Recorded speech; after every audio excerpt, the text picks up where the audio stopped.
Hello students, डी लॉ to.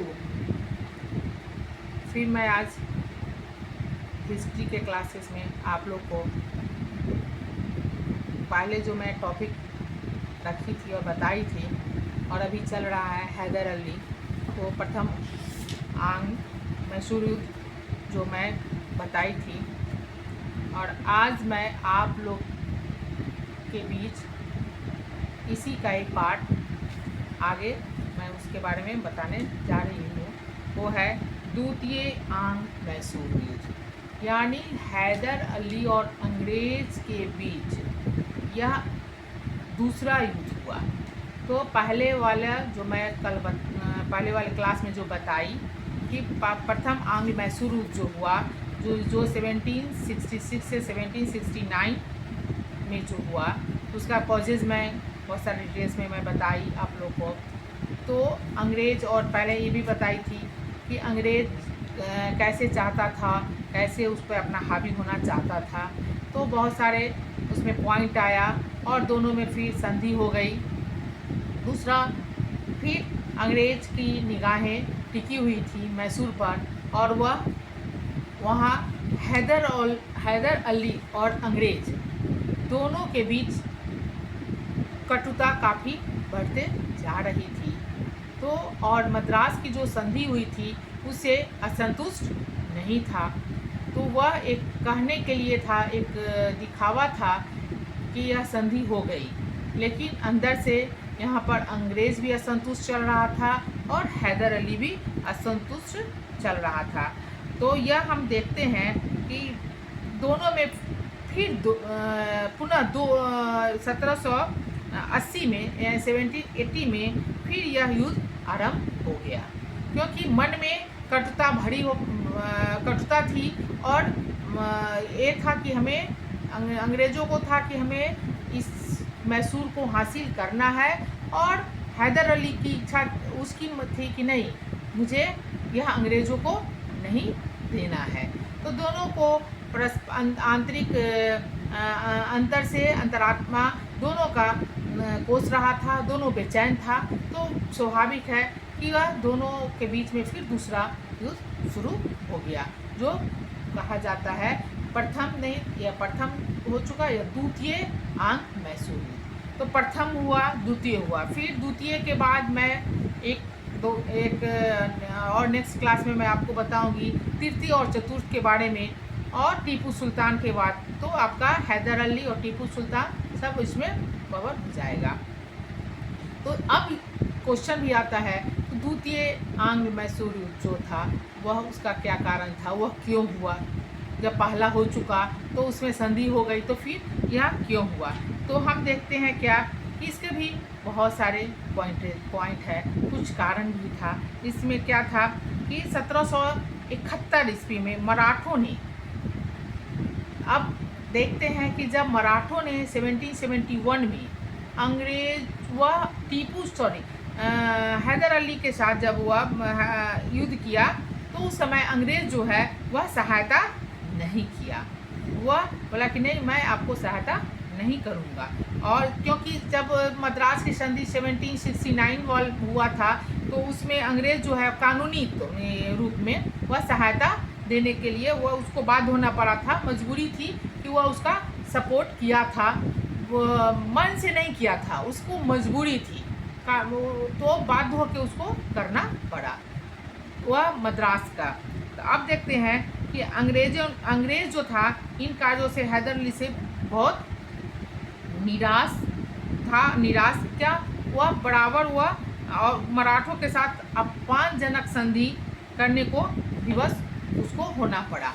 तो वह उसके साथ वह संधि क्या की संधि मैंने उसको विवश होना पड़ा।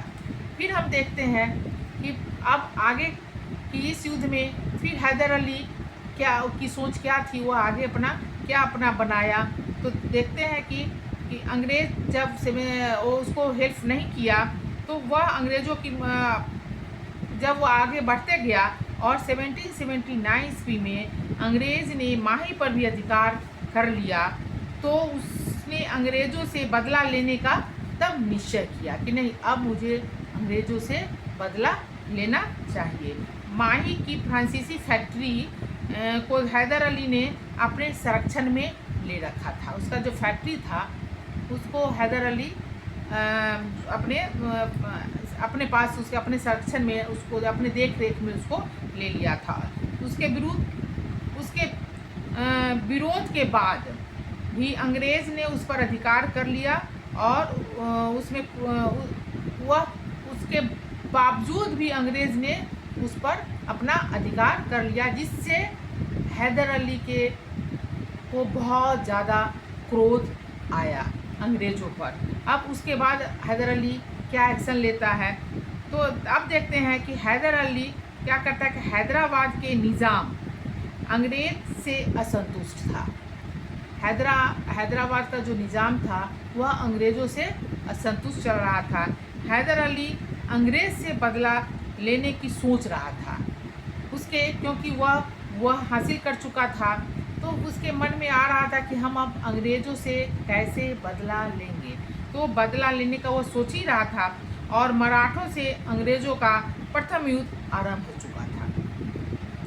मराठों से अंग्रेज़ों का प्रथम युद्ध आरंभ हो चुका था। इस कारण ये तीनों शक्तियाँ ने मिलकर अंग्रेज़ के विरुद्ध एक गुट का निर्माण किया और एक निश्चय अपना, तीनों मिल गया और एक गुट का निर्माण कर लिया और निश्चित योजना के अनुसार निश्चय किया गया कि मराठे बराड़ और मध्य भारत से होते हुए अंग्रेज़ों पर उत्तर में आक्रमण करेंगे। यह तीनों अपना प्लान बनाया कि कैसे कैसे हमें अंग्रेज़ों पर आक्रमण करना है। निज़ाम उत्तरी सरकार पर आक्रमण करेगा तथा हैदर अली मद्रास और उसके आसपास में अंग्रेज़ी भूप्रदेश पर विजय करेगा। इस प्रकार द्वितीय मैसूर युद्ध की पृष्ठभूमि तैयार हुई। तीनों शक्ति जो है वह साथ में लग गया, साथ में अपना प्लानिंग किया और तीनों कहा कि मैं इस क्षेत्र में, उसको अपना दूसरा, तीसरा और हैदर अली को, तो तीनों अपना अपना क्षेत्र बांट लिया कि हम तीन तरफ से उस पर आक्रमण करेंगे, उस क्षेत्र से लड़ाई करेंगे, तो अंग्रेज हो सकता है कि थोड़ा कमज़ोर पड़े। तो यह अपना टीपू सुल्तान अपना बना रहा था और वह अपना उसकी सोच में अपना शक्तियाँ मिल के अपना यह काम शुरू कर दिया। अब देखते हैं कि जुलाई 1780 में बहुत सारे सैनिक, कम से कम 100 तोपों के साथ हैदर अली ने कर्नाटक के मैदान में प्रवेश किया। कर्नाटक के मैदान में वह प्रवेश किया। मद्रास सरकार ने एक सेना कर्नल बेली और दूसरी सेना बक्सर के युद्ध के विजेता जो थे सर हेक्टर मुनरो के नेतृत्व में हैदर अली को आगे बढ़ने से रोकने के लिए भेजी कि जब आक्रमण शुरू हो गया तो यह भी इधर से अपना सैनिक भेजा कि नहीं, उसको आगे नहीं बढ़ने दो। किसको? हैदर अली को। और हैदर अली के जो पुत्र, उसका नाम टीपू सुल्तान था, तो टीपू के इस दोनों सेनाओं को मिलने से रोका, कहा कि नहीं, इस दोनों सेनाओं से नहीं मिलना है। अब उसके बाद देखते हैं कि आगे फिर क्या प्रोसेस होता है कि अब वहाँ पे वह रोक रहा है, कह रहा कि नहीं, तुमको इस दोनों सेनाओं से किसी से नहीं मिलना है। तो अब जब काफ़ी आगे बात बढ़ गई थी और युद्ध जो है वह तीनों तरफ से अंग्रेज़ों को, मराठ निज़ाम और हैदर अली सेनाएं लेकर, तो काफ़ी तोपों लेकर वह चल चुका था। तो इसमें और टीपू सुल्तान को रोक दिया गया था कि आपको इससे नहीं मिलना है। तो अब जगह का नाम है तो वह है कांजीवरम के निकट बेली में उसका मुलाकात हुआ, जिसमें बेली के सेना सहित काट डाला गया। बेली सेना सहित उसको काट डाला गया। मुनरो जो कांजीवरम में बेली के आने की प्रतीक्षा कर रहा था, वह घबरा गया कि वह वहाँ से तुरंत वापस लौट पड़ा और मद्रास में जाकर शरण ली। वह वहाँ से भागा, उसे डर लग गया और वह मद्रास में जाके अपना शरण ले लिया। 1718 ईस्वी में के नवंबर और दिसंबर माह तक हैदर अली ने अर्काट पर अधिकार कर लिया। वह अर्काट जगह का नाम है, वहाँ पे वह अपना अधिकार कर लिया तथा अंग्रेज की स्थिति बहुत दुर्बल हो गई। वह धीरे धीरे बढ़ते जा रहा था और वह वहाँ पर अर्काट पर अपना अधिकार कर लिया। अब अंग्रेज़ों की जो शक्ति थी वह कमज़ोर होते जा रही थी। तो अब हम देखते हैं एक अल्फ्रेड लयाल ने उस समय की परिस्थिति के बारे में लिखा है। यह कोटेशन ने उसका कोट किया हुआ है कि वह जो देखा सिचुएशन, तो वो अपना मत देता है कि क्या था कि भारत में अंग्रेज़ों का भाग सबसे नीचे गिर चुका था। वह सोचा उस समय कि भारत में अंग्रेज़ों का भाग जो है वह सबसे नीचे गिर चुका था। यह उसका अपना कोटेशन था, वह उसका अपना सोच था। अब हम फिर देखते हैं आगे कि अब क्या होता है। जब वह अर्काट पर अपना कब्जा कर लेता है, अंग्रेज़ों की शक्ति कमज़ोर हो जाती है, तो सैनिक जो था वह पराजय के अतिरिक्त यह अंग्रेज़ से एक बड़ी नैतिक पराजय थी और मद्रास सरकार की सेनाएं असहाय हो चुकी थी और समुद्र तट छोड़कर संपूर्ण कर्नाटक पर हैदर अली का अधिकार हो गया था। तो पूरे कर्नाटक पर हैदर अली का पूरा अपना वर्चस्व हो गया, वह पूरा अपना अधिकार कायम कर लिया था। ऐसी स्थिति में उस समय वहाँ का वारेन हेस्टिंग्स गवर्नर जनरल था, ने बड़ी दृढ़ता से अपना कार्य किया। वह उस समय बहुत दृढ़ता से वहाँ का कार्य किया, क्योंकि वारेन हेस्टिंग्स के बारे में आप लोग को मैं पहले के क्लास में बता चुकी थी कि वह गवर्नर जनरल जब बन के आया था तो भारत में वह क्या क्या किया था। तो वह अपनी उस समय अपनी काबिलियत से, अपनी दृढ़ता से अपना काम किया। उसने बंगाल से एक बड़ी सेना, क्योंकि बंगाल पर तो वो अपना कब्जा कर चुका था, एक बड़ी सेना के नेतृत्व में अपना लिया और उस सेना का नाम था सर आयरकूट के नेतृत्व में मद्रास भेजी। वह तुरंत एक सेना मद्रास से लिया और बंगाल से लिया और उसको मद्रास भेज दिया। और वांडीवाज का विजेता और उस समय भारत में अंग्रेजी सेना का प्रधान सेनापति और सर्वोच्च काउंसिल का सदस्य था। वह उसके कूटनीति का सहारा लिया और हैदर अली को उसके पुत्रों से पृथक करने के लिए उसका पुत्र जो था टीपू सुल्तान करने का प्रयत्न किया, कहा कि इसके पुत्र से इसको अलग करो। उसके कूटनीति का सहारा वह लिया और उसको अलग किया। इसमें अब क्या हुआ कि उस जगह का नाम है, इसमें उसने भोसले और सिंधिया में हैदर अली की सहायता न करने की स्वीकार, वह दोनों जगह पर उसकी सहायता नहीं करने का स्वीकृति ले ली और निजाम को गुंटूर जगह है का जो था जिला देकर उसने हैदर अली से पृथक करने का स्वीकृति ले ली अपना कि इसको अलग करना है और वह जिला उसको दे दिया। गुंटूर जिला का नाम है, गुंटूर जिला था। इस प्रकार हैदर अली अंग्रेज के विरुद्ध से युद्ध करने के लिए अकेला रह गया। अब वह सबको तोड़ दिया। तोड़ने के बाद हैदर अली जो था वह अकेला पड़ गया। तो यह वारेन हेस्टिंग्स ने अपना दृढ़ता से वह काम लिया और वह बंगाल से सेना को भेजा। वह कैसे अपना चारों तरफ से उसको घेरा और कैसे उसको अपने पुत्र से भी उसको अलग करने का भी प्रयास किया। तो यह सब आप देखें कि वह कितनी अपनी चालाकी से वह अपना काम किया। फिर देखते हैं कि अब क्या होता है।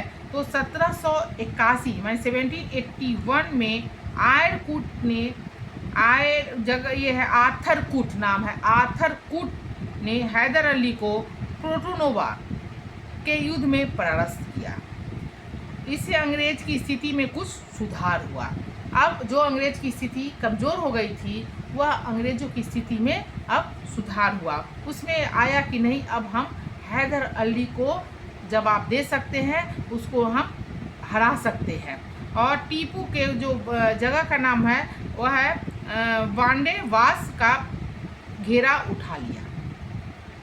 टीपू ने अपना जो उसका घेरा जो था वह था वांडेवास का घेरा उठा लिया। उसी समय कर्नल पियर्स के नेतृत्व में एक अन्य सेना बंगाल में वहाँ पहुँच गई और एक सेना जो था वह वहाँ पर कर्नल पियर्स के नेतृत्व में एक सेना का टुकड़ा वहाँ पर और पहुँच गया। दोनों सेनाओं से मिलकर पोलीलूर के युद्ध में हैदर अली का मुकाबला किया, परंतु इस युद्ध में कोई निर्णय नहीं हुआ। दोनों में हुआ लेकिन इस युद्ध में कोई निर्णय नहीं हुआ। लेकिन अब हम देखते हैं दुर्भाग्य सितंबर 1781 में आयरकूट ने हैदर अली को सोलिंगपुर के युद्ध में परास्त किया और नवंबर 1718 ईस्वी में अंग्रेज ने नागपट्टनम पर अधिकार कर लिया। परंतु इससे अंग्रेज को पराजय दोनों आरंभ हो गई। इसके पश्चात अंग्रेज को पराजय होनी आरंभ हो गई। अब हम देखते हैं कि अब तंजौर का घेरा डालकर टीपू ने उसे अपने अधिकार में कर लिया। टीपू ने अंग्रेजों को वो अपने अधिकार में कर लिया। जो अंग्रेजों की कुछ आशाएं तो बढ़ चुकी थी, लेकिन इधर हैदर अली और टीपू सुल्तान, उसका बेटा टीपू सुल्तान, बड़ा लड़का संतान, तो वह दोनों के बीच में यह चलता रहा, लेकिन वह लोग भी हार मानने वाला नहीं था और तंजौर का घेरा डालकर टीपू ने उसे अपने अधिकार में कर लिया। तो यह हम देखते हैं कि कैसे द्वितीय मैसूर युद्ध में जो हुआ और कैसे अंग्रेज भी अपने चालाकी का प्रदर्शन कर रहा था और इधर ये भी अपना चाल खेल रहा था हैदर अली और टीपू सुल्तान ने। अब हम देखते हैं कि आगे फिर हैदर अली और क्या अंग्रेज़ों के साथ करता है, अंग्रेज ने भी हैदर अली को परास्त करने के लिए वह क्या करता है। तो अब 1782 ईस्वी में भी देखते हैं कि प्रारंभ में एडमिरल सफरीन के नेतृत्व में, वह सब अंग्रेज़ों का नाम है, तो वह के नेतृत्व में एक फ्रांसीसी जलबेरा हैदर अली की सहायता के लिए मद्रास पहुंचा। करीब 2000 फ्रांसीसी सैनिक भी उससे भारत में उतारे गए। फ्रांसीसी वह उतारे गए किसकी सहायता के लिए? हैदर अली की सहायता के लिए। इस अवसर पर अंग्रेज़ों को कुछ असफलताएं का मुकाबला करना पड़ा। यह फ्रांसीसी जो सैनिक को उतारा गया, यह टीपू सुल्तान के फेवर था। टीपू सुल्तान तो यह देखकर अंग्रेज़ों को थोड़ा असफलताओं का हुआ कि नहीं, अब हम हो सकता है कि हम सफल नहीं हो पाएंगे। फरवरी 1782 ईस्वी में फ्रांसीसियों ने कूडा, जगह का नाम है कूडालोर, और त्रिनोपाली के बंदरगाहों पर अधिकार कर लिया और आयरकूट का अरनी पर अधिकार करने का प्रयास किया कि हम यहाँ भी अपना अधिकार कर लेते हैं। और बम्बई सरकार पर मालाबार पर आक्रमण करने का प्रयत्न वह असफल हुआ। वर्षा आरंभ होने पर युद्ध कुछ ढीला हुआ। जब यह युद्ध चल रहा था तो वहाँ पे वर्षा मौसम, बारिश का समय आ गया, तो उसमें थोड़ा सा इसमें ढील हो गया कि अब थोड़ी मैंने दोनों पक्ष में हुआ, ढील हो गया दोनों में, क्योंकि मौसम साथ नहीं दे रहा था। लेकिन अंग्रेज़ जो है मद्रास वापस चले गए। मद्रास चले गए। फ्रांसीसी जो थे वह कूडालोर में जम गए, वह जगह का नाम है, और वह हैदर अली अरकाट के निकट रुका रहा। तीनों अपना अपना जगह, अंग्रेज़ जो है वह मद्रास चला गया, वह जो है फ्रांसीस जो है वह कूडालोर, और हैदर अली अरकाट में तीनों अपना डेरा डाले हुए था, क्योंकि परिस्थिति समय खराब हो गया था, वर्षा का समय आ गया था, तो तीनों अपना डेरा डालकर देख रहा था कि कब मौका मिलता है तो फिर हम लोग एक दूसरे पर आक्रमण करेंगे और हम अपना हासिल करेंगे। लेकिन ऐसी स्थिति में फिर 7 दिसंबर 1782 ईस्वी में कैंसर से हैदर अली की मृत्यु हो गई। अचानक दुर्भाग्य ऐसा हुआ कि हैदर अली की मृत्यु हो जाती है। से कब होता है? तो 7 सितंबर 1782 में। तो द्वितीय आंग्ल मैसूर युद्ध में के अंत में हैदर अली की दुर्भाग्यवश यह मृत्यु हो जाती है। उसको तो मृत्यु कैसे होती है? तो उसको कैंसर से उसकी मृत्यु हो जाती है। तो यह बहुत बड़ी दुर्भाग्य थी हमारे भारत देश के लिए कि बीच में ही हैदर अली की मृत्यु हो जाती है। अब अंग्रेज़ों में तो, लेकिन हैदर अली का बड़ा पुत्र टीपू सुल्तान, वह ऐसा नहीं था कि वह बैठने वाला था, और उसके अपने पिता से कहा जाता है कि वह अपने पिता से भी काफ़ी साहसी और बल और बुद्धि में भी वह तीव्र था। अब देखते हैं कि अब जब आयरकुट उस समय तक बंगाल वापस चला गया था, नाम था सर आयरकुट जो आया था, तो उस समय वह अंग्रेज़ों का ये था। उस समय वह बंगाल वापस चला गया था। तो 26 अप्रैल 1783 ईस्वी को वहीं उसकी मृत्यु हो गई। वह जो अंग्रेज़ों के साथ आया था वह मद्रास वापस जाता है और उसकी भी मृत्यु हो जाती है। अब हैदर अली की मृत्यु के से द्वितीय मैसूर युद्ध समाप्त नहीं हुआ। पहले में बताई कि हैदर अली की मृत्यु तो हो जाती है, लेकिन यह युद्ध समाप्त नहीं हुआ, क्योंकि उसका बेटा भी साथ में वह उस लड़ाई में भागीदारी था, साथ में वह लड़ रहा था।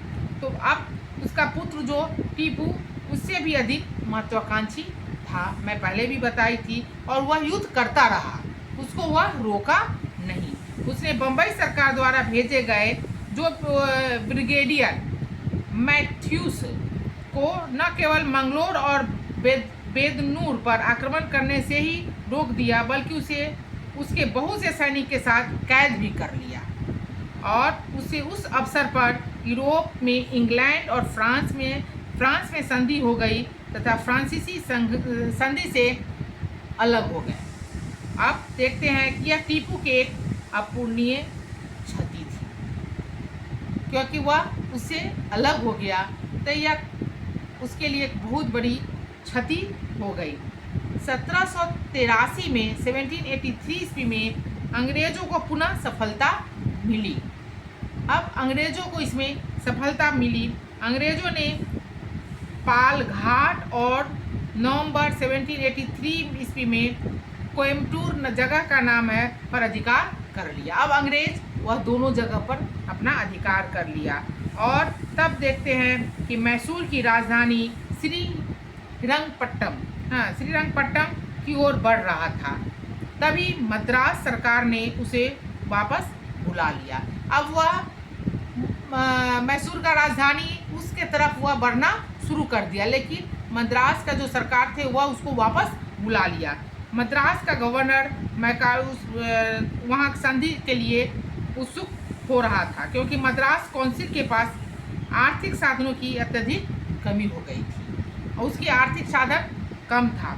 इस तरह टीपू भी शांति का उस समय टीपू भी चाह रहा था कि हम अब शांति का इच्छुक था कि अब थोड़ा शांति वातावरण ही बन जाए तो अच्छा रहा, क्योंकि एक तरफ उसे उसके पिता के देहांत का, फिर इधर उसके साथ छोड़ देना और अंग्रेज़ों का उत्साह बढ़ जाना, तो यह सब देखकर टीपू भी चाह रहा था कि नहीं, अब कुछ दिन के लिए कुछ शांति से अब रुक के फिर उसके बाद हम प्लानिंग वे में अपना काम को आगे बढ़ाएंगे। तो एक संधि हुआ, वह संधि है मंगलोर की संधि। वह नाम था मंगलोर की संधि हुआ, जो 1784 ईस्वी में हुआ। 1784 में एक मंगलोर की संधि हुआ। तो उस संधि में क्या था, तो दोनों पक्ष ने एक दूसरे को जीते हुए सभी प्रदेश वापस कर दिए। अब दोनों में फिर संधि हुआ, उस संधि का नाम है मंगलोर की संधि। तो दोनों जब जीता हुआ था वह एक दूसरे को वापस कर दिया। अब उसके एक दूसरे के युद्ध बंदियों को भी वापस कर देने का, अब जो युद्ध में एक दूसरे को सेना को जो बंदी किया गया था, तो वह वापस जितना राज था वो भी एक दूसरे को दे दिया गया। बंदी किया हुआ सेना दोनों एक दूसरे को दोनों वापस कर दिया। अंग्रेज ने मैसूर के मामले में हस्तक्षेप न करने की भी आश्वासन दिया। अंग्रेज बोला कि नहीं, आपके मैसूर के मामले में मैं कहीं भी हस्तक्षेप नहीं करूंगा। यह एक मैंगलोर की संधि में यह दोनों की तरफ से हुआ कि आपको मैसूर के तरफ नहीं बढ़ना है, मैसूर का जो भी होगा उसमें आपको हस्तक्षेप। तो अंग्रेजों ने इसे एक्सेप्ट कर लिया, बोला कि नहीं, मैं हस्तक्षेप इसमें नहीं करूंगा। अब आगे यह संधि जो था कोई अस्थाई समझौता नहीं थी, यह कोई अस्थाई समझौता नहीं था। दोनों एक दूसरे के साथ अपना एक संधि किया, लेकिन इसको हम अस्थाई संधि नहीं कहते हैं। मद्रास सरकार और टीपू दोनों ही उस समय युद्ध से तंग आ चुके थे। पहले ही बता चुके हैं कि टीपू सुल्तान भी चाहता था कि हम थोड़ा शांति चाहिए हमें, तो वो दोनों यह युद्ध से काफ़ी थक चुका था, त्रस्त हो गया था, तो दोनों को था कि कुछ शांति चाहिए। तो इस कारण से यह मंगलोर की संधि जो हुआ, इसी कारण से यह मंगलोर की संधि हुआ।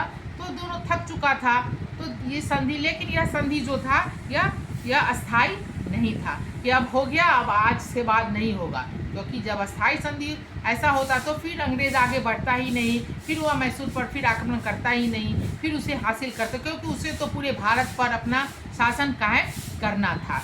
तो अब देखते हैं कि वह दोनों चाहता था, शांति के लिए कुछ समय चाहता था कि अपना हम प्लान करें।